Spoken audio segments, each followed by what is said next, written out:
Je pourrais chanter des milliers de fois le chant terminé. Tu seras toujours là. Je pourrais chanter des milliers de fois le chant terminé. Tu seras toujours là. Et les mains pour t'adorer encore et encore. Pour tout ce que j'ai, c'est un alléluia. Alléluia. Tu n'es rien trouvé qui soit digne de ta majesté. Ce n'est mon cœur qui chante alléluia.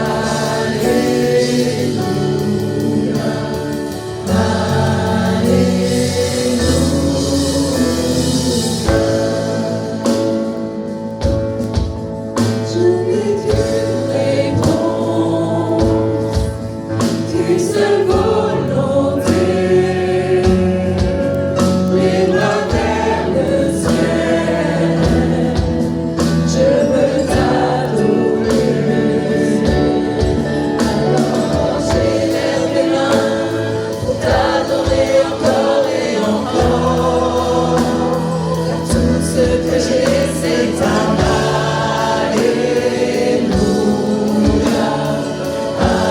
Alléluia. Je n'ai rien trouvé qui soit digne de ta majesté. Si ce n'est mon cœur qui chante alléluia.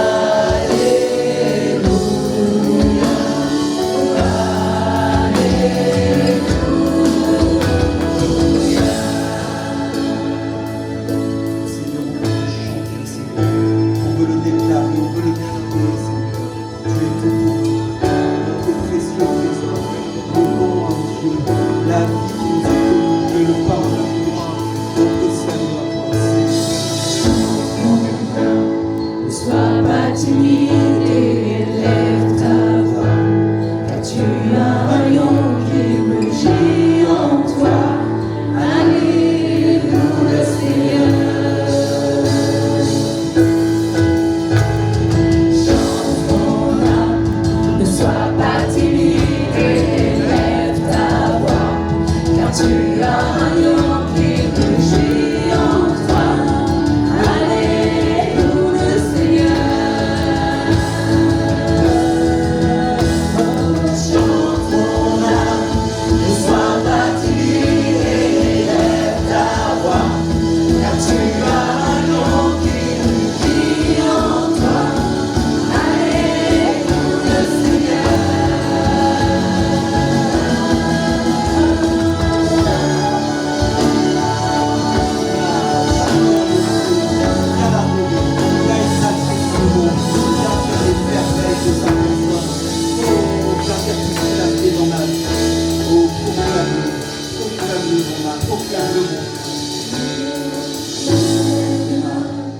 Pour t'adorer encore et encore.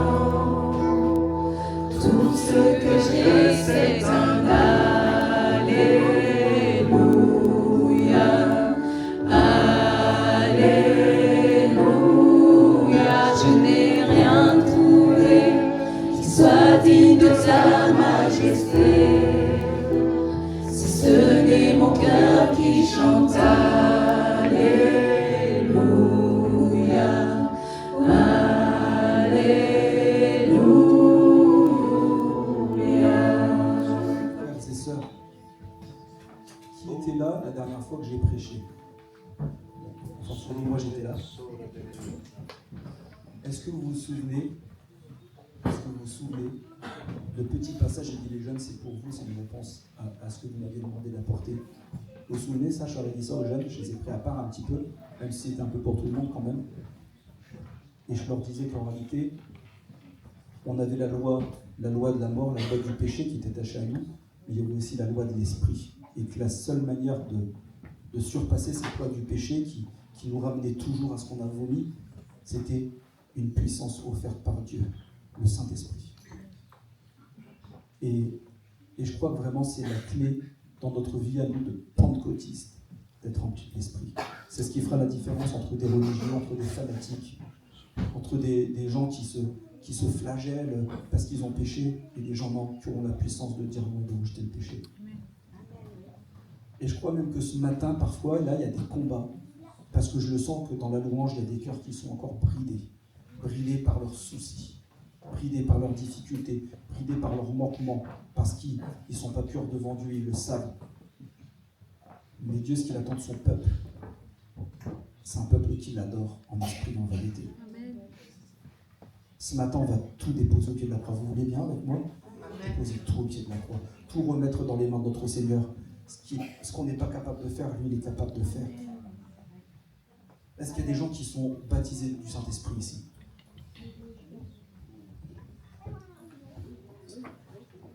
Je ne crois pas qu'on soit si peu, dans une église pentecôtiste, à avoir pas vécu la Pentecôte. Est-ce qu'il y a des gens qui sont baptisés du Saint-Esprit ce matin ici? Amen. Tous ceux qui n'ont pas levé la main, vous pouvez vous lever. Et on va demander au Seigneur de descendre sur nous. On va se laisser saisir de lui. On va tout abandonner. On ne va plus penser à rien, si ce n'est à adorer notre Dieu ce matin. Quand il descend, tout s'arrête, tout change, tout est transformé. Nos mentalités, nos situations, nos maladies, rien ne peut résister à la puissance de Dieu. Amen. Amen.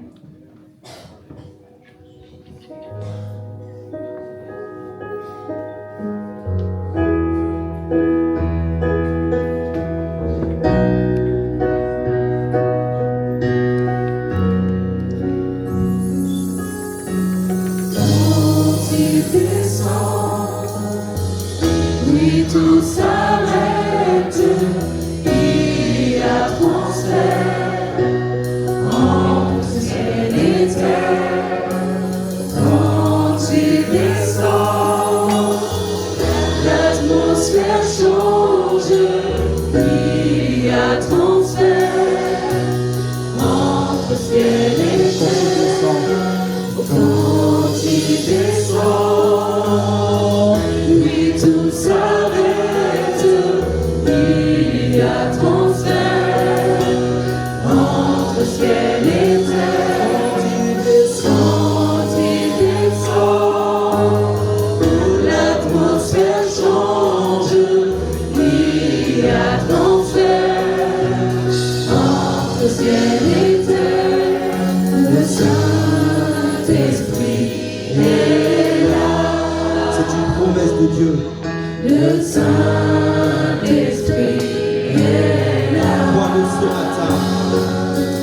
Le Saint-Esprit est là. Il veut changer ta vie. Le Saint-Esprit est là. Les maladies s'enfuient, les aveugles voient, les paralytiques sont de joie.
les aveugles voient, les paralytiques sautent de joie.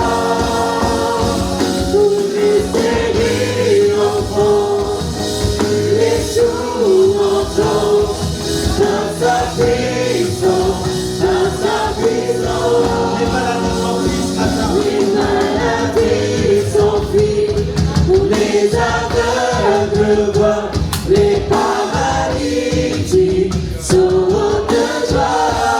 Alléluia.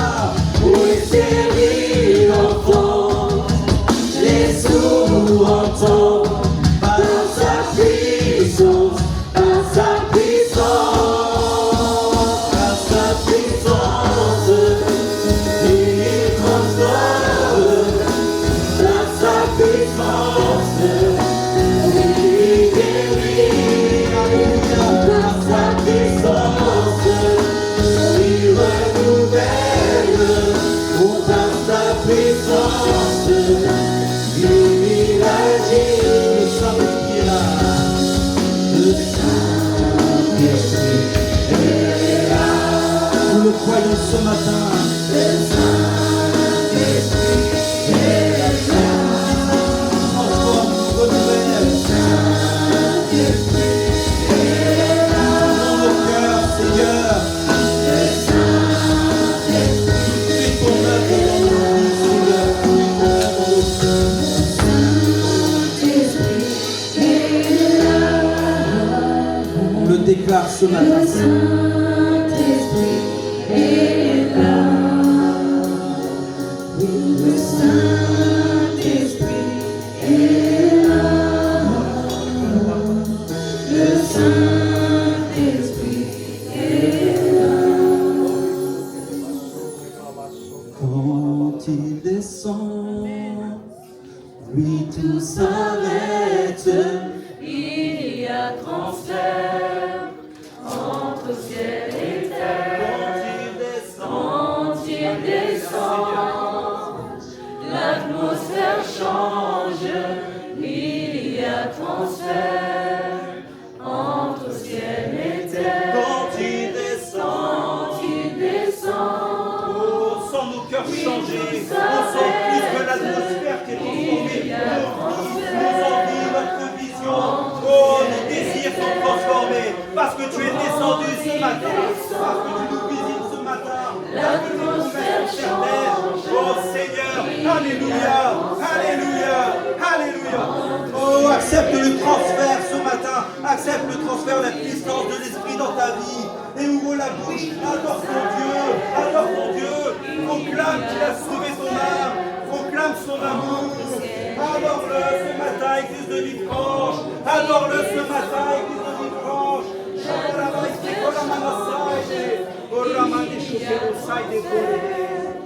entre ciel et terre, Le Saint l'Esprit est là. Le Saint-Esprit est là. Le Saint-Esprit est là. Le Saint-Esprit est là. les malades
l'appel de la croix.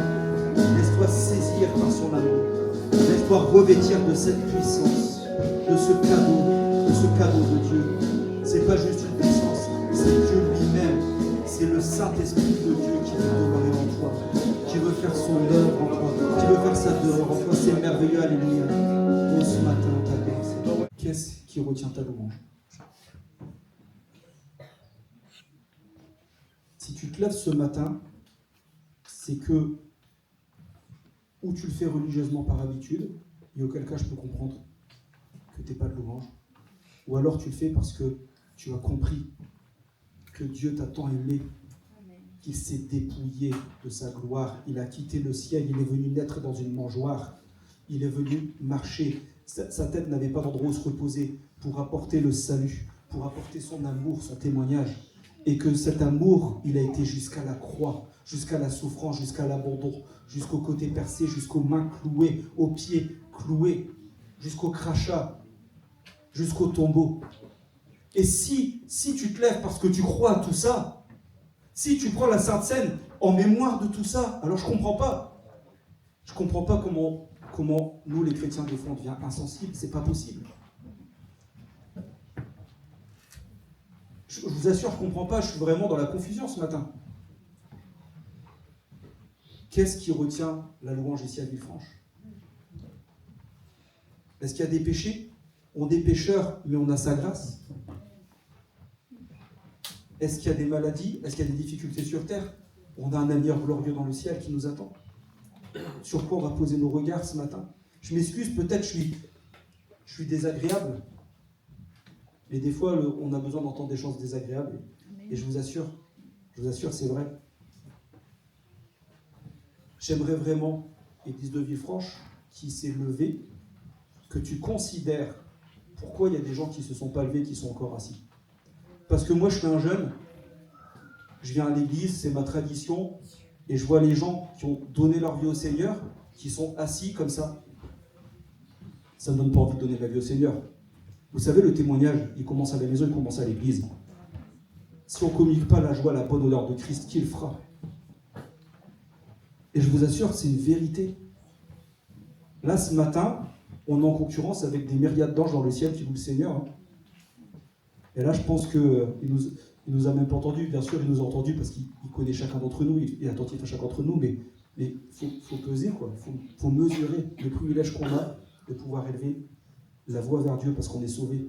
Le privilège qu'on a de pouvoir être baptisé de son Saint-Esprit. Tu peux avoir des moments dans ta vie où tu vas vouloir te cacher parce que tu n'es pas bien, parce que tu as des soucis, parce que tu as des difficultés. Tu as des raisons, elles sont peut-être bonnes, mais c'est un mauvais choix que tu fais. Il faut que tu comprennes ce matin que l'amour de Dieu, s'il a été jusqu'à la croix, il peut aller n'importe où. S'il est allé jusqu'au tombeau, il peut aller n'importe où. Il n'y a pas d'endroit ce matin où tu peux cacher ton cœur sans que Dieu le voie. Et c'est pas parce que tu restes assis et que tu fais le dos rond et que tu ne veux pas élever la voix que Dieu ne te voit pas, que Dieu ne sait pas ce qu'il y a dans ton cœur. Mais Dieu, il veut venir y mettre son amour. Il va venir te relever. Il veut venir te restaurer. Est-ce qu'on peut comprendre ça ce matin? Est-ce qu'on peut vivre ça ce matin? Amen. Pendant le temps que les frères qui distribuent la Sainte Seine, on va chanter ce chant à la gloire de l'amour de Dieu, cet amour extravagant, cet amour incomparable, cet amour qui nous poursuit, qui nous pourchasse, cet amour qui nous sauve, cet amour qui n'a pas de relâche. Amen.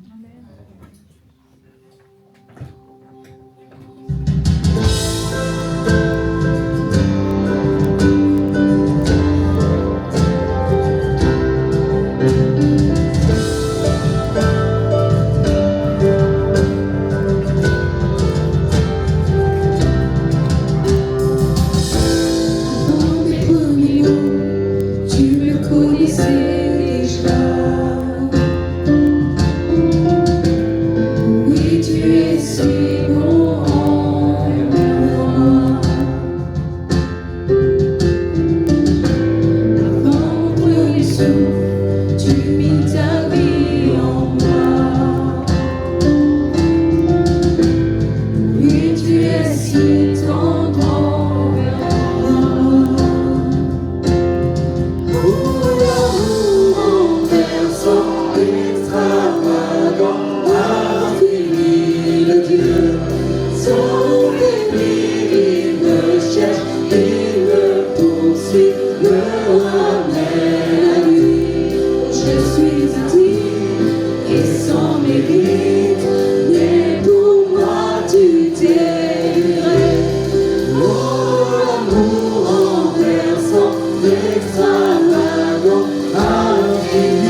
J'ai pas beaucoup de protestations. Parce que ce matin, vous savez qu'on est condamné. On n'est pas condamné face au péché, mais on est condamné à une chose, celle de progresser. La parole nous dit que quand on reçoit le Seigneur, on est un enfant, mais après on doit faire disparaître ce qui est de l'enfant et devenir adulte. Elle nous parle aussi d'une semence qui grandit et qui porte du fruit. On est condamné à croître spirituellement. Parce que si on arrête, si on reste immobile, si on reste statique, alors on va régresser. La plante qui grandit plus, c'est la plante qui va finir par plus donner de fruits et par sécher. L'adulte qui revient à l'enfant, c'est quelqu'un qui est devenu fou, qui a perdu sa sagesse. On est condamné à progresser. Et je crois vraiment que ce matin, pour plusieurs, c'est peut-être une remise en marche. C'est pas qu'on n'est pas chrétien, c'est que des fois on s'arrête sur le bord de la route. Mais on est condamné à avancer, faire le ciel, à suivre le berger. Jésus ne s'arrête pas. Si on fixe nos regards sur lui, on ne s'arrête pas. Et ici, il y a plusieurs qui n'ont pas donné leur vie au Seigneur, mais c'est peut-être aussi pour vous le moment de se mettre en marche, de faire ce premier pas, cette nouvelle naissance, de l'accepter. Amen. Est-ce que vous voulez bien qu'ensemble, l'Église de Villefranche, on aille au-delà?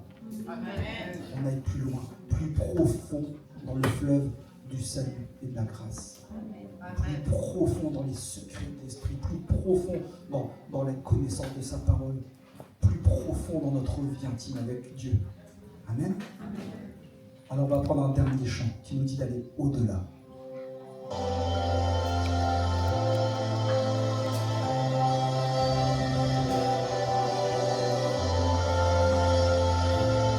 Ceux qui veulent, vous pouvez monter aussi.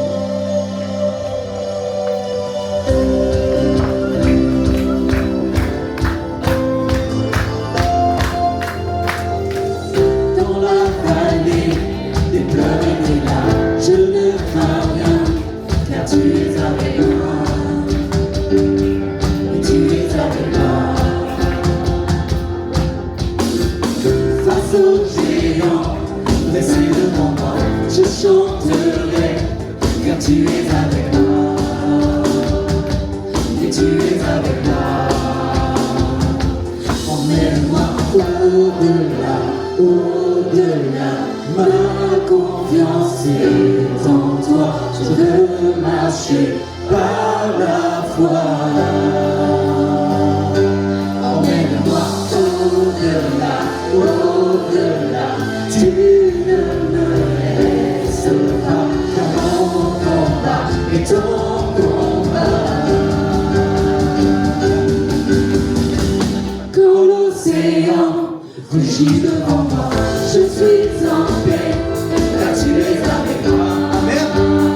marche par l'Esprit. Amen. Amen, gloire à Dieu. Voilà, on va aller au-delà. Amen. Et on avait ce matin déjà vu le Seigneur nous parler à travers les chants, à travers nos bien-aimés. Il y a quelques questions à laquelle nous allons chercher aussi à répondre ce matin que le Seigneur m'avait posées. Et Arnaud avait commencé à poser cette question: combien sont baptisés dans le Saint-Esprit? Je voulais le faire ce matin. Vous voyez comment le Seigneur fait les choses. Donc il avait fait. Je voulais pas simplement m'arrêter à savoir combien sont baptisés. Je voulais continuer pour savoir parmi ceux qui sont baptisés combien parlent en langue. Combien pratiquent le parler en langue. Parce que le Seigneur me dit, pourquoi est-ce que veux-tu que je les baptise? Parce que ceux qui ont déjà reçu, ils n'en font rien. Vous voyez, on est des pentecôtistes. La plupart ne sont pas encore baptisés, peut-être, ou il reste quelques-uns. Mais ceux qui ont reçu, on a reçu, mais on n'en fait rien. Imaginez quelqu'un qui vous donne des trésors, c'est la parabole des talents, et il a constaté que vous cachez ça, ça ne rapporte rien. Pourquoi est-ce qu'il va continuer à vous donner des talents? Mais, voilà, le Seigneur est en train de former, de nous lever. Nous sommes dans un passage. Ce dernier chant nous dit qu'on va aller au-delà. Le Seigneur est en train de faire de nouvelles choses. Donc, c'est Ésaïe 43, verset 18, 19. Voici, je oubliais les choses anciennes, je fais de nouvelles choses. Et là, donc, le Seigneur est en train de nous amener dans une autre dimension. Donc, c'est à nous de réaliser à travers tout ce qui a été dit déjà ce matin, et puis de se dire, mais moi je veux être de l'autre côté. Amen. Je veux être de l'autre côté. Je veux partager avec vous, on est dans le mois de mai, le mois du Saint-Esprit, c'est ce qu'on avait dit, les mardis du Saint-Esprit, et voilà, donc ce matin ça a commencé avec le Saint-Esprit, et ça va continuer avec le Saint-Esprit. Dieu est en train de nous préparer par son Esprit Saint, et nous voulons vraiment qu'à la fin de ce mois, bien si avant on était là, qu'on se retrouve là, amen. Si on était là, qu'on se retrouve là, à la fin de ce mois, eh bien que nous soyons de ceux qui auront passé la vallée, amen. Amen. Et que nous soyons au-delà, au-delà. Et la Bible dit que Dieu est celui qui fait au-delà, au-delà de ce que nous lui demandons, ou même au-delà de ce que nous pensons. Dieu est capable de le faire. Et on veut sortir du mensonge. Non pas le mensonge culpabilisant qui va peut-être nous condamner. On ment plus, nous, ici. Voilà, personne ne dit plus de mensonge. Ce mensonge-là, on a demandé pardon à Jésus, il nous a pardonné. Mais on veut sortir de ce mensonge qui consiste à écouter le diable, à proclamer des choses que nous ne vivons pas. À proclamer des choses que nous ne vivons pas, parce que tout ce que nous proclamons, tout ce que nous disons, c'est des choses vraies. Et nous voulons les vivre. Et à partir du moment où nous allons les vivre, nous allons voir la gloire de Dieu se manifester.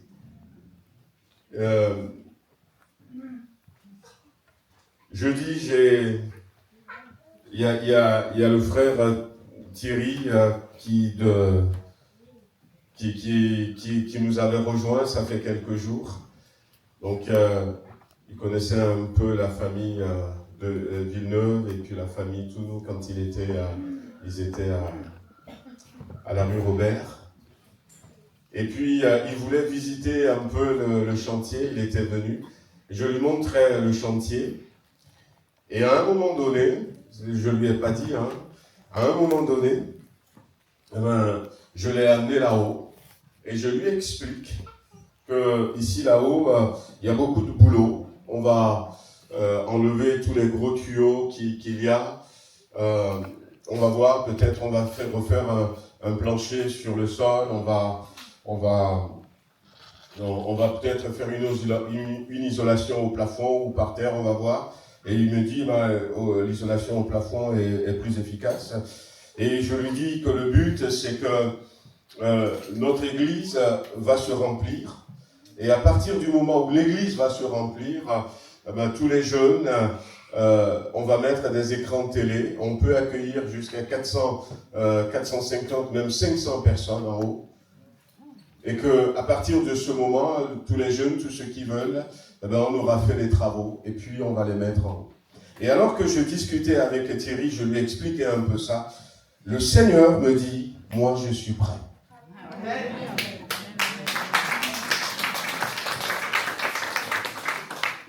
Moi je suis prêt. Parce que c'est son désir. Vous voyez, c'est son désir de sauver des âmes. De sauver des âmes. Et c'est son désir que, voilà, il y a beaucoup de personnes qui viennent écouter la parole du Seigneur. Et je pense que c'est pour ça que le Seigneur veut nous amener au-delà. Veut nous amener au-delà. Mais, donc je suis dans 2 Corinthiens chapitre 10.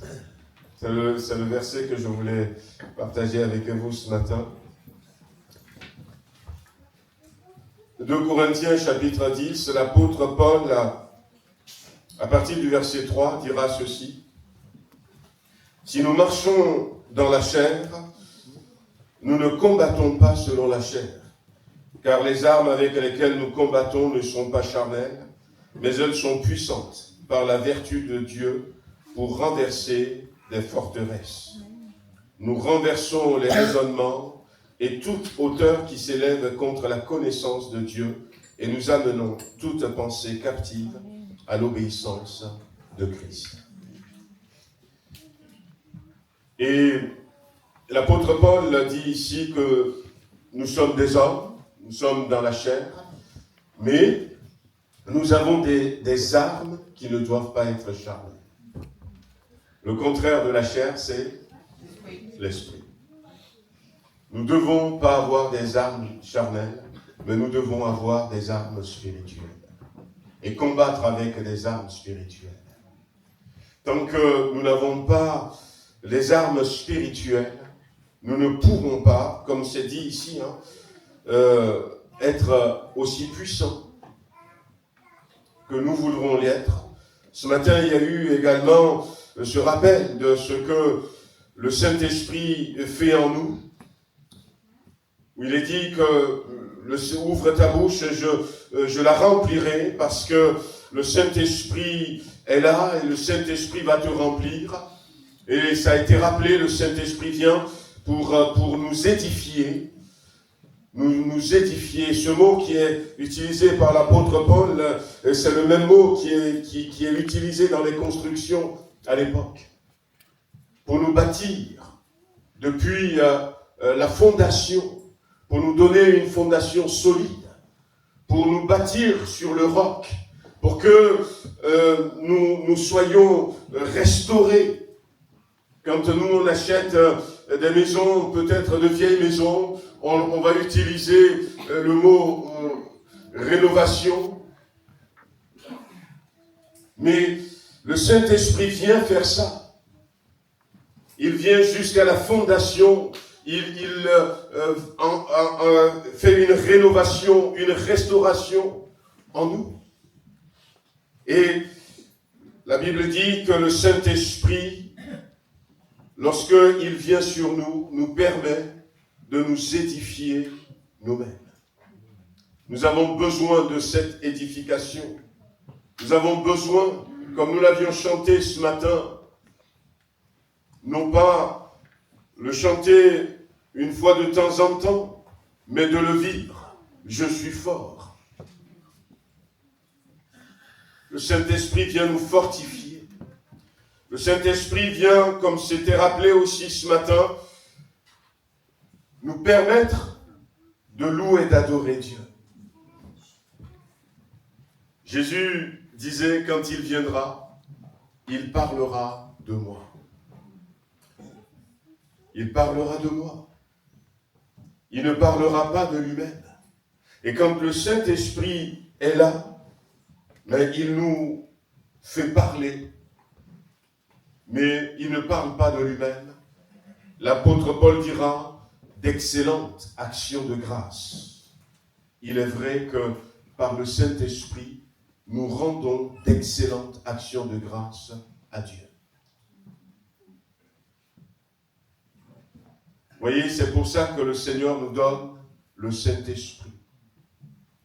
Si nous voulons que les choses changent, nous avons besoin du Saint-Esprit. Sans le Saint-Esprit, nous marchons dans la chair et nous allons avoir un raisonnement charnel. Un raisonnement, l'apôtre Paul dira aussi l'homme naturel. Ça peut se manifester de différentes manières selon notre culture, notre arrière-plan.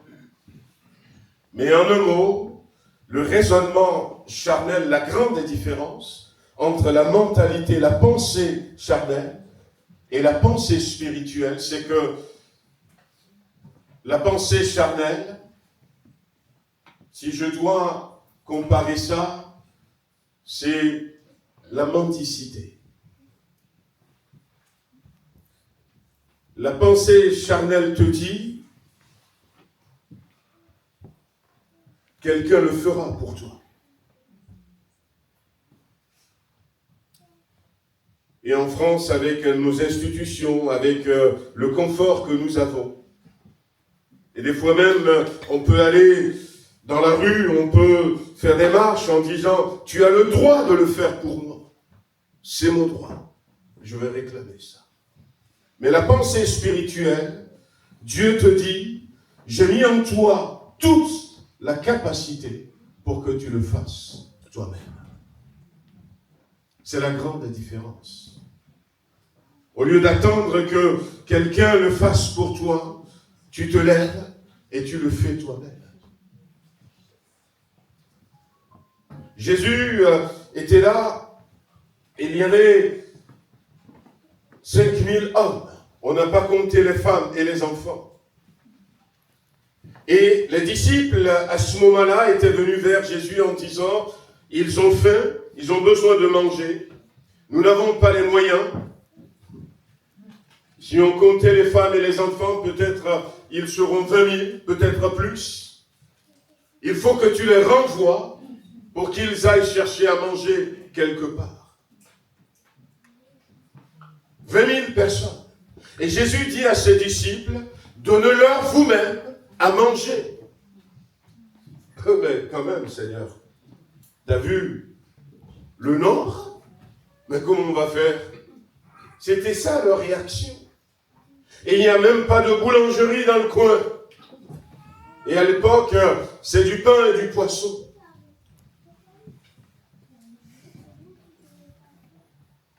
Il n'y a rien, il n'y a pas de supermarché dans le coin. Mais Jésus le dit, mais Jésus leur dit, donnez-leur vous-même à manger. L'Ancien Testament nous dit, les enfants réclament du pain et personne ne leur en donne. Parce que ceux qui doivent donner pensent que c'est les autres qui doivent faire pour nous. Et on oublie que la pensée de l'esprit, Dieu nous a donné la capacité pour que nous le fassions nous-mêmes. C'est pour ça que nous avons besoin du Saint-Esprit, frères et sœurs. Nous avons besoin du Saint-Esprit. Voyez, quand Jésus était parti, il y a eu 2 événements.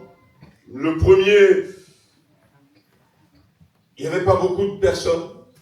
La Bible dit que Jésus était rentré dans cette pièce où se trouvaient les 12 et il souffla sur eux. Et puis après, Jésus était parti. Et le Saint-Esprit était descendu. Mais à partir de là, à la différence, pour répondre à la question que le Seigneur m'avait posée, à partir de là, quand ils avaient reçu le Saint-Esprit, ils ont commencé à agir par le Saint-Esprit. Des choses que Jésus faisait pour eux avant. Avant, c'était Jésus qui guérissait. Avant, c'était Jésus qui faisait les miracles. Avant, c'était Jésus qui pourvoyait aux besoins. Mais Jésus n'est plus là. Comment est-ce que nous allons faire? Vous allez recevoir la puissance du Saint-Esprit. Et cette puissance va vous rendre capable de le faire vous-même. C'est pour ça que je dis que une grande différence entre la pensée du Saint-Esprit et la pensée charnelle, c'est la pensée charnelle te dit, il faut que ce soit l'autre qui le fasse pour toi.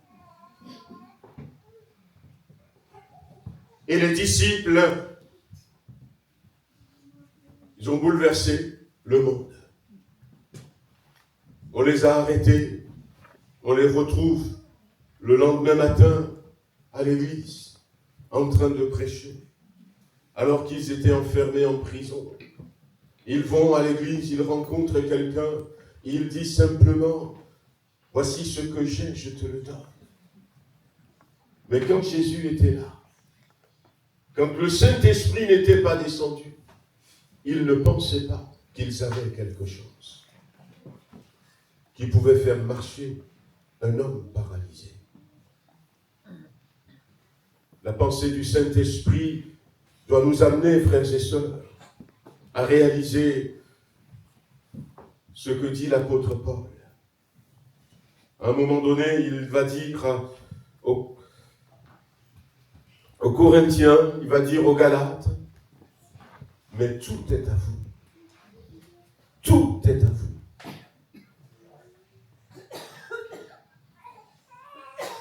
Pour eux, là, ils n'avaient rien. Mais quelle phrase! Je n'ai pas d'or, je n'ai pas d'argent, mais ce que j'ai, je te le donne. Et ce qu'il avait, voyez, ce que Pierre avait, dans Actes chapitre 3, où Pierre était avec Jean, ce qu'il avait à ce moment-là, ce qu'il avait donné à cet homme, ce n'était pas Jésus. Il n'a pas dit à la personne, j'ai Jésus, donne ton cœur à Jésus. Non. C'était pas ça. Ce que j'ai, je te le donne. Et qu'est-ce qu'il avait? Au nom de Jésus-Christ, lève-toi. Et c'est quoi ça? C'est ce que la Bible appelle l'autorité. Il avait une autorité. Une autorité qui pouvait faire marcher un homme paralysé. Et il a fait ce que la Bible nous demande de faire pour être productif, pour nous multiplier. Il avait une autorité. Voyez, l'autorité, ce n'est pas la puissance. Ce n'est pas le médicament. La puissance, c'est celle de Dieu. Ce qui nous manque souvent. Jésus dit dans Jean chapitre 17, dans la prière sacerdotale, il va dire ceci, la gloire que j'ai auprès de toi, la gloire que tu m'as donnée, je leur ai donné. C'est Jésus qui dit à son Père, comme une confession, j'ai donné à Lolo, j'ai donné à chacun d'entre eux, j'ai donné la gloire que tu m'as donnée. Mais pas que au pasteur, mais à chaque chrétien. Et à ce moment-là, Jésus est en train de dire, non pas je ne prie même pas simplement pour les 12 pour que quelqu'un se trompe. il y a une mentalité spirituelle sur les réseaux sociaux où il y a un mouvement qui s'appelle les cessationnistes.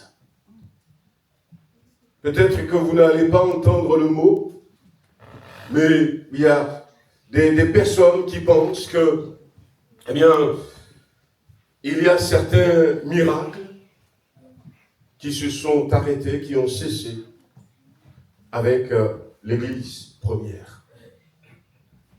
Et les cessationnistes sont des gens qui empêchent le pentecôtisme de se manifester. C'est plus d'actualité. Et des fois, on vit comme ça, c'est plus d'actualité. C'est fini ça. Ou encore, c'est pas pour moi, c'est pour les pasteurs. C'est pour les prophètes. Et puis, on laisse faire. Et le Saint-Esprit n'agit pas.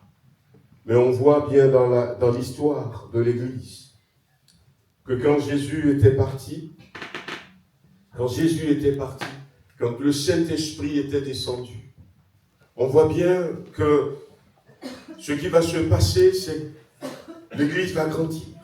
Et comme je dis, tout à coup, par le Saint-Esprit, ils vont réaliser qu'ils avaient quelque chose. Leur mentalité change.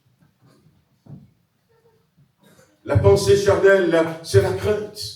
Mais la pensée spirituelle, c'est la pensée du royaume. Il n'y a plus de crainte. Il n'y a plus de faiblesse, de limite.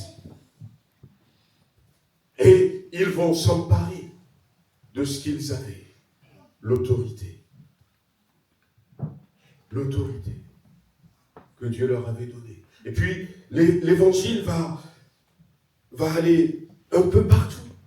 Un peu partout. Il y a quelque temps, j'avais vu des écrits anciens de cet historien Josephus, ou encore quelques rapports, quand on fait l'histoire de l'Église, où les gens de l'époque, dans les années 100, 200, ne savaient plus quoi faire. Parce qu'ils n'arrivaient pas à arrêter l'Église. Jusqu'en l'an 300, eh bien, il y a eu vraiment un mouvement. Il y a eu la persécution. La persécution n'avait pas réussi à arrêter l'Église. Parce que ils avaient compris qu'ils avaient l'autorité, la pensée de l'Esprit. Puis finalement, à partir de l'an 300, les choses vont s'éteindre tout doucement. De l'an 300 jusqu'en l'an 1900. Et regardez sur Internet et voyez dans quel état se trouvait le monde à ce moment-là. Il y avait une église aux États-Unis où pendant 17 ans, pas un seul baptême. Puis ça va commencer, les gens vont commencer à poser des questions à Dieu. Et ils vont réaliser que ce qu'il leur faut, c'est retrouver la puissance du Saint-Esprit. Alors Charles Parham, dans une ville qui s'appelle Topeka, va commencer. Ils avaient pris conscience. Ils vont commencer, ils vont se rassembler. Ils vont se rassembler. Ils vont dire, Seigneur, on a besoin que le Saint-Esprit se manifeste encore. Et on comptait les chrétiens, on peut les compter en quelques dizaines. Il y a eu, entre autres, une parole de notre Voltaire qui va dire, vous allez voir, dans quelques années, l'Église va disparaître complètement. La chrétienté, ce sera terminé pour la chrétienté. Plus de conversion, plus de baptême. On prêchait, mais il n'y avait rien. Et ils ont compris. Et la première personne, c'était une dame qui s'appelle Agnès Orzan, qui avait été baptisée dans le Saint-Esprit. Et puis le bruit a couru. Et il y avait donc William Seymour, également, ce jeune pasteur qui était venu, et puis finalement, vers les années 1904, 1905, eh bien, beaucoup de personnes vont comprendre et vont être impactées. Les gens venaient pour recevoir le Saint-Esprit. Mais quand ils recevaient le Saint-Esprit, ils ne s'asseyaient pas dessus. Ils veulent manifester ça. Ils ont retrouvé cette autorité. La peur n'est plus là. La crainte n'est plus là. Et ils ont compris à ce moment-là que, eh bien, ce qu'ils ont reçu, il faut qu'ils mettent au travail ce qu'ils ont reçu. Et ça va commencer à se multiplier un peu partout aux États-Unis. Et quelques années plus tard, peut-être 10 ans, je ne sais pas, plus tard, ça arrive à Londres. Et ça commence, et des missionnaires sont partis un peu partout. Et aujourd'hui, on est plus de 500 millions. Je n'ai pas le chiffre exact. Mais il y a plus de 500 millions. Il y a des statistiques qui montrent un peu partout. Je n'ai pas pris les statistiques, mais au niveau des assemblées de Dieu, je crois que c'est toutes les 14 secondes. Il y a une personne qui donne son cœur à Jésus. Amen. Toutes les 14 secondes. Et je crois qu'au niveau des statistiques, je n'ai pas pensé en parler, mais il y a une église nouvelle qui naît chaque jour. On a des centaines, aujourd'hui des centaines de milliers de missionnaires dans le monde entier. Mais c'est vrai que ce n'est pas suffisant. On a des centaines de milliers d'instituts bibliques dans le monde. Simplement parce qu'à un moment donné, ils avaient compris qu'ils ont besoin de changer de mentalité. Et pour changer de mentalité, il faut le Saint-Esprit. Et ils ont commencé à rechercher, à s'asseoir, à rechercher le Saint-Esprit. Et ce mois-ci, on peut rechercher le Saint-Esprit. Mais des fois, les gens disent, eh bien, il n'y a plus de baptême dans le Saint-Esprit.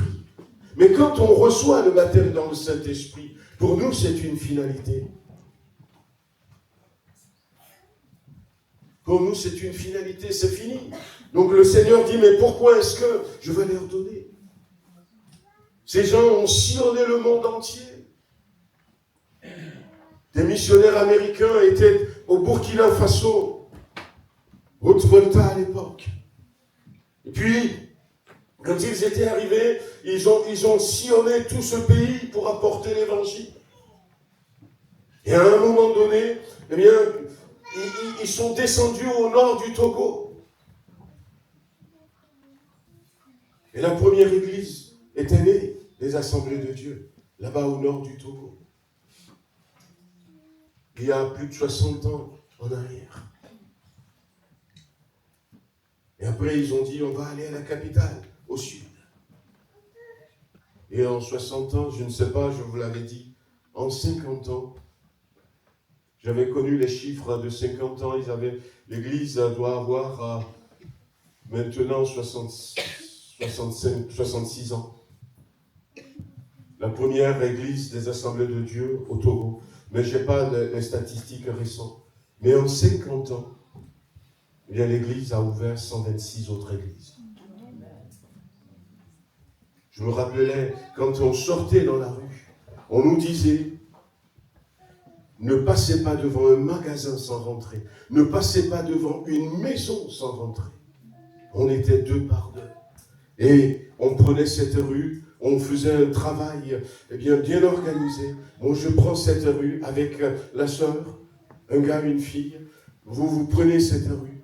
Et si on se retrouve ici à midi, et puis on prend d'abord ce côté. Et on rentrait dans chaque maison, dans chaque magasin. Il n'y avait pas la peur. Il n'y avait pas de limite. où on n'était pas toujours bien accueillis dans certaines maisons. Mais on a réussi, depuis notre église, en 50 ans, d'implanter 126 nouvelles églises. Voyez,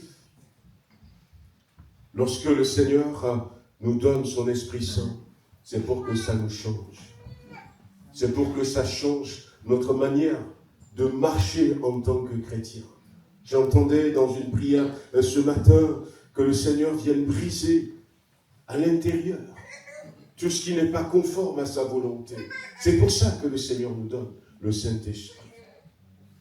C'est pour que nous puissions changer notre manière de servir dans l'Église, notre manière de louer le Seigneur, notre manière de prier le Seigneur, notre manière de donner au Seigneur. Tout ça, le Saint-Esprit vient changer ça, parce que si le Saint-Esprit ne le change pas, eh bien, nous allons rester dans la pensée charnelle. Quand j'étais enfant de cœur à l'église catholique, j'allais à l'église, mes parents me disaient, eh bien, prends ces quelques centimes pour donner à l'église. Et puis on donnait vraiment des centimes, on donnait quelques francs, on donnait, je pourrais dire même 20 centimes, et puis on se levait, on donnait 20 centimes, on était fiers.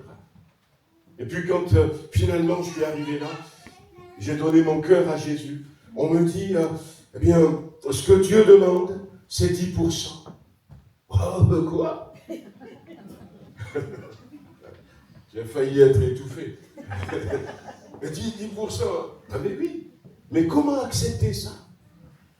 Comment accepter ça? Le Saint-Esprit change tout ça. Et puis finalement, le système en dehors de la France est différent dans ce sens que, eh bien, au Togo, j'ai vu ça à Cuba, j'ai vu au Sri Lanka et puis dans d'autres pays. Vous avez la possibilité, eh bien, de noter combien vous donnez. Non pas parce que, comme ici, il y a pas de reçus fiscaux, mais les gens sont encouragés pour que, à la fin de l'année, eh bien, tu puisses savoir ce que tu as donné. Et finalement, pour nous au Togo, avec Maggie, quand on s'était mariés, ça va continuer. C'était un défi. De se dire, ah ben tiens, regarde, cette année, on a donné, je sais pas, 1000 € au Seigneur. Eh ben, il faut que l'année prochaine, on en fasse plus.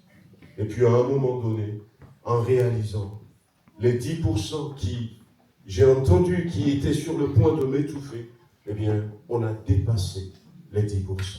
Et on ne ressentait rien. Parce que la manière de prospérer dans le royaume, ce n'est pas la même manière de prospérer dans le monde. Jésus dit, il y a plus de bonheur à donner qu'à recevoir. Et on donnera à celui qui a donné. Et j'avais donné ce témoignage juste pour clore cette page financière que j'étais dans une comité où on allait recevoir au Togo un homme de Dieu, un grand évangéliste, pour un réveil. Mais le comité avait décidé de le recevoir dans un hôtel 5 étoiles et de lui prendre une suite. Et j'étais aussi dedans, mais ce n'est pas moi qui prends vraiment les décisions. Moi, j'étais plutôt dans la communication, j'étais dans l'intercession. Et ça a été validé par tout le monde. On a dit, oui, c'est ce qu'il faut. Il faut que le frère soit à l'aise, tout ça. Et aux États-Unis, ceux qui, à ce moment-là, on était en 92, quand on l'avait reçu la première fois, et puis il va revenir à plusieurs fois. Mais on avait déjà vu l'impact en 92, et là, on est en 96, 97. Moi aussi, j'ai vu l'impact que ça a eu. Je me dis, mais ça vaut la peine de le faire revenir, ce temps. Puis, mais comment on va faire pour payer la chambre d'hôtel? Par jour, ça dépasse plusieurs mois de mon salaire. Puis les gens, ils étaient là. Puis à un moment donné, j'ai dit, écoutez, moi je prends un jour. Il va venir une semaine. Je prends un jour avec ma femme. On prend un jour de frais d'hôtel. Et puis quelqu'un aussi a dit, moi aussi je prends un jour et tout.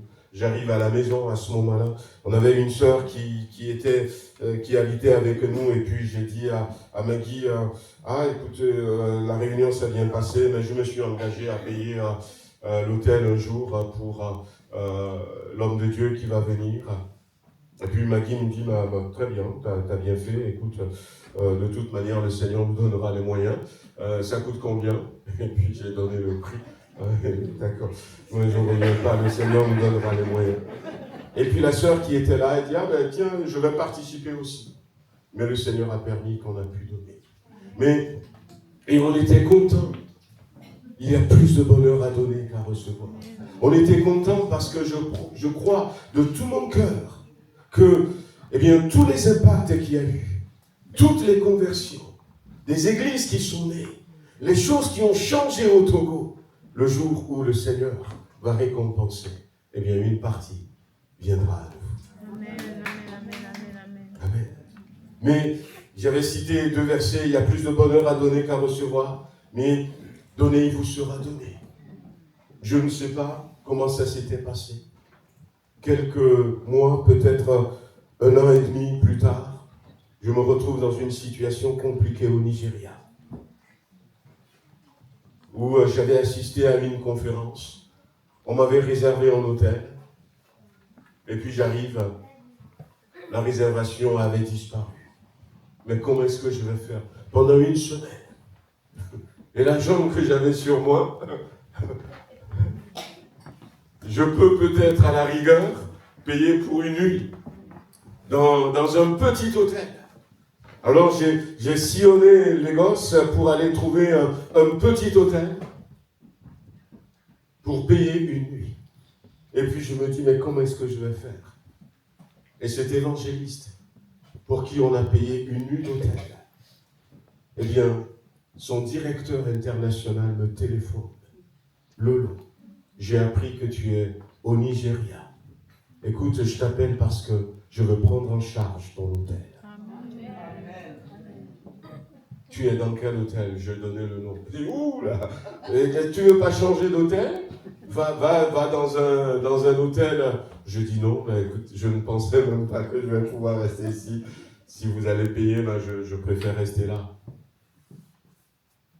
Et puis, merci Seigneur. Et en 2000, je me suis retrouvé aux États-Unis, dans la ville d'Anaheim, pour une conférence chrétienne. Et le même monsieur, il me dit, je prends en charge les frais d'hôtel.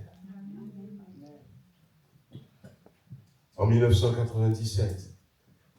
Et puis, en 2007, on s'est rencontrés dans une conférence dans la ville de Tennessee, aux États-Unis, avec Maggie et Shalom. Et puis, il me dit, on a une conférence à Dallas. Mais si jamais tu veux venir, sache que ton hôtel est pris en charge. Parce que j'ai payé une nuit d'hôtel. Non seulement la joie du Seigneur m'avait rempli, mais ils m'ont payé. Et puis ça continue encore. Ça continue encore. Donnez, il vous sera donné. Il vous sera donné. La mentalité du Saint-Esprit, ça change tout pour nous. Ça change tout pour nous. Je disais dans la semaine que celui qui, je pourrais le dire autrement, celui qui a la mentalité du monde, il voit les autres comme des problèmes. Mais celui qui a la mentalité du Saint-Esprit, il voit les autres comme des enfants, des filles et des fils de Dieu. Ça nous change complètement, frères et sœurs. Nous avons besoin du Saint-Esprit. Nous avons besoin que le Seigneur vienne, non seulement ce matin, mais le Seigneur s'attend à ce qu'on lui montre réellement, je vais m'arrêter, qu'on lui montre réellement que nous avons soif de son Esprit Saint. Non pas simplement pour dire maintenant je suis rempli du Saint-Esprit. Si vous êtes baptisé dans le Saint-Esprit, priez en langue. Ça vous fortifie. Ça vous fait adresser d'excellentes actions de grâce à Dieu. Ça vous protège. C'est un bouclier. Et c'est de belles intercessions, le parler en langue. Des choses même dont vous n'êtes pas au courant, mais que le Saint-Esprit sait. La seule fois, on peut dire 2 fois, mais la seule fois, entre parenthèses, où on prie exactement selon la volonté de Dieu, c'est lorsqu'on prie en langue. Parce que la Bible dit que l'Esprit sonde tout. L'Esprit connaît quelle est la pensée de Dieu. Je me tiens là, et puis je dis, Seigneur, cette église, bien, qu'est-ce qu'il faut faire? Je veux prier pour ce local. Alors je peux prier par intelligence.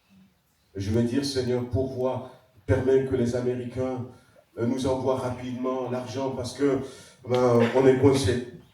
Le trésorier a dit qu'on ne peut pas faire le sous-sol parce qu'il n'y a pas de sous. Je peux prier comme ça.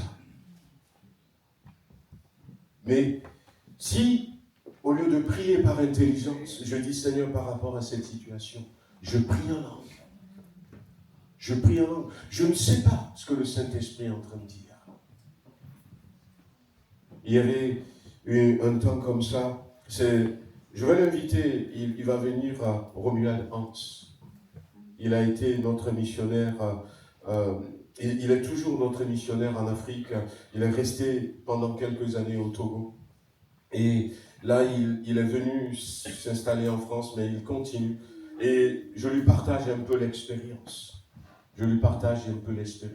Et là, à l'Estao, à la Fatah, là où ils sont, là au Togo, donc c'est un centre de théologie international. Et il me disait que tu sais qu'ils sont en train d'agrandir leur église. Ils veulent avoir une église de 3000 places. Ils sont en train d'agrandir dans ce centre-là. Et c'est une des églises qu'on a implantées. Et il me dit que la toiture, ils ont commandé tout pour la toiture.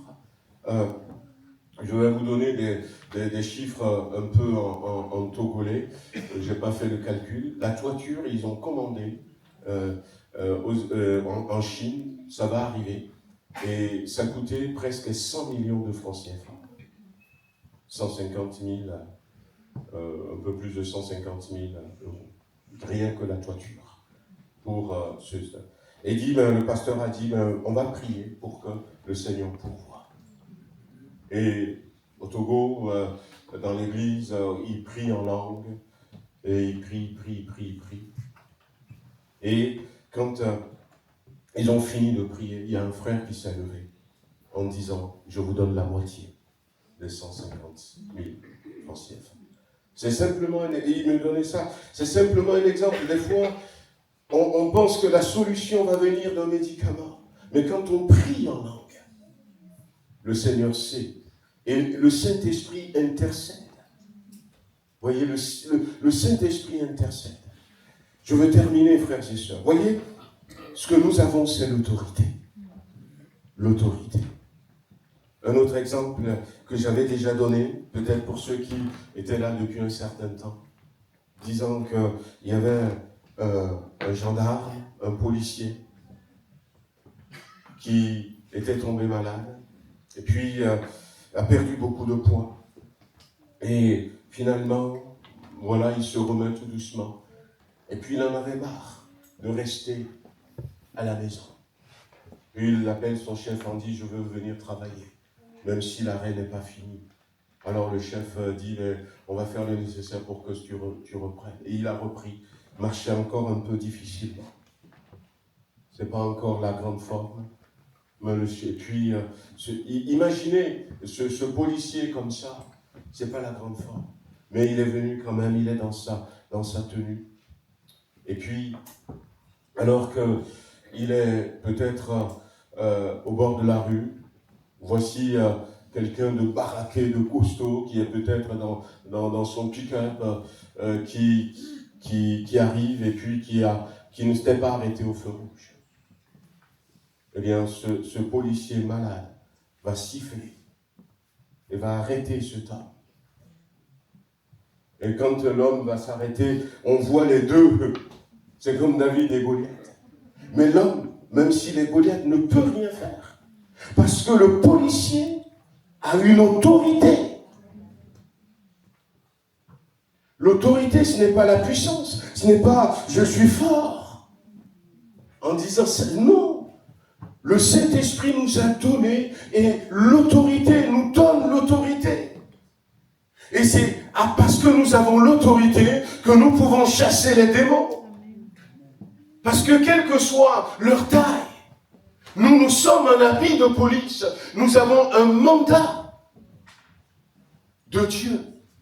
L'autorité, c'est cette capacité d'utiliser la puissance du ciel. Je me rappelle de cette dame qui avait été rencontrée dans la rue par des brigands qui lui ont dit « On ne veut pas faire de mal ce soir, on veut tuer personne. Eh bien, donne-nous ton sac et on va voir combien d'argent tu as sur toi. S'il n'y en a pas suffisamment, on te suit et on va te suivre et puis à la maison, tu nous donnes le reste, on ne te fait pas de mal. » Et puis la dame qui dit « Mais tu es seul. » Mais non, il suffit que je siffle dans ce sifflet et tous les autres qui sont cachés vont sortir. Mais si je siffle, c'est que tu n'es pas coopérante et on risque de te tuer avant de prendre le sac. Et la dame qui dit, allez-y, moi il suffit simplement de dire Jésus. Et le ciel envoie. Elle savait qu'elle avait l'autorité. Et le ciel envoie un escadron. Siffle, et moi j'appelle Jésus. Elle a une autorité, frères et sœurs. Le Saint-Esprit nous permet de réaliser que nous avons une autorité. C'est ce que le Seigneur veut. On n'a pas besoin de rester la bouche fermée. J'ai une autorité de chasser cette langueur et de pouvoir louer mon Dieu, de pouvoir chanter des cantiques à mon Dieu. On était rentré, il était plus de 2 heures du matin quand on était rentré. Et ce matin, quand j'ai dormi un peu, j'avais un léger mal de tête. Et puis, qu'est-ce que je fais? Est-ce que je prends un médicament? Non, j'ai prié. J'ai dit, Seigneur, permets que je sois en forme pour le culte ce matin.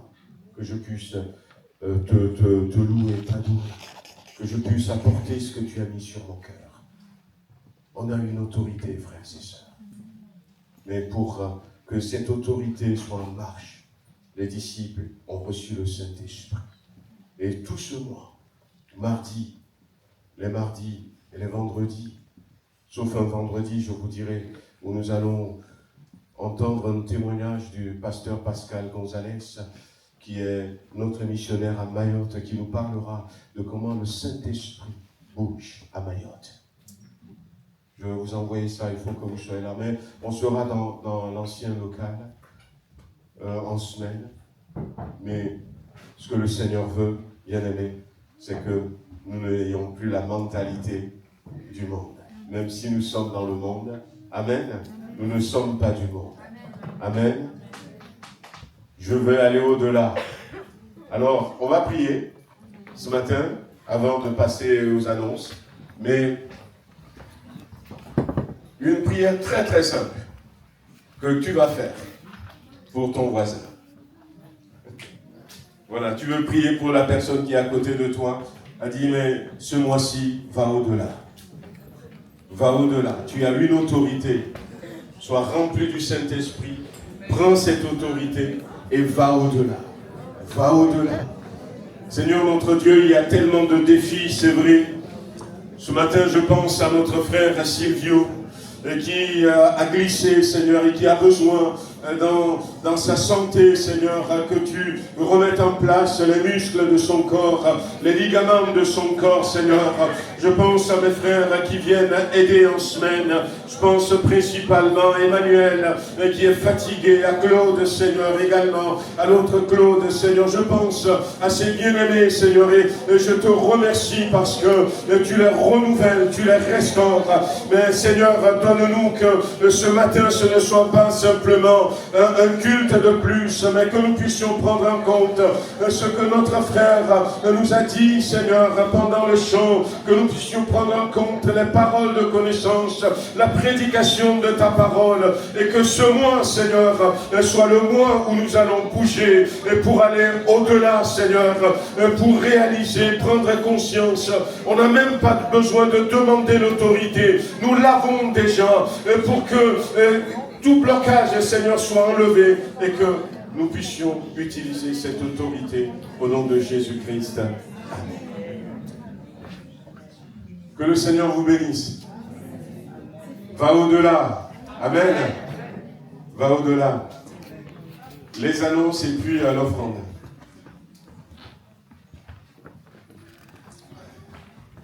Voilà, si vous êtes avec nous pour la première fois, you are welcome. Ça allait bien. Nous vous accueillons de tout notre cœur. On vous rappelle le programme de la semaine. Donc, nous avons nos cultes qui sont là depuis un certain temps maintenant. Nos réunions, donc les mardis, les vendredis, et puis pour les enfants, c'est de l'autre côté, 338 rue des Jardiniers, à 5 minutes à pied d'ici. On a sur la table quelques plans, donc Google qui sont là. Et puis, j'avais pas changé la dernière ligne, mais sachez quand même que c'est les 2e jeudis du mois et les 4e jeudis du mois que nous avons nos réunions de maison. Et nous voulons vraiment que vous vous attachez à une réunion de maison parce que il y a beaucoup, ouais, peut-être pas ici, il y a des anciens qui sont là, qui peuvent témoigner. Beaucoup ont été remplis du Saint-Esprit dans ces réunions de maison. Amen. Voilà le mois du Saint-Esprit. Je vais vous renvoyer ce slide-là, en rajoutant un peu l'intervention du pasteur Gonzalez. Et puis, voilà les mardis du Saint-Esprit. Ouais, on peut passer. Ben, la semaine dernière, on avait fait 3 jours de jeûne et prière. Il en faut, être debout, s'enraciner, porter du fruit. On est resté que sur un seul point. J'ai été un peu bavard, désolé. Retrouver notre identité en Dieu. Mais on reviendra là-dessus avec le temps. Voilà donc pour les travaux. Le faire passer le prochain. Vas-y, clique dessus, on va voir. Oh, on n'a peut-être pas le son, mais si vous l'aviez mis. Allez.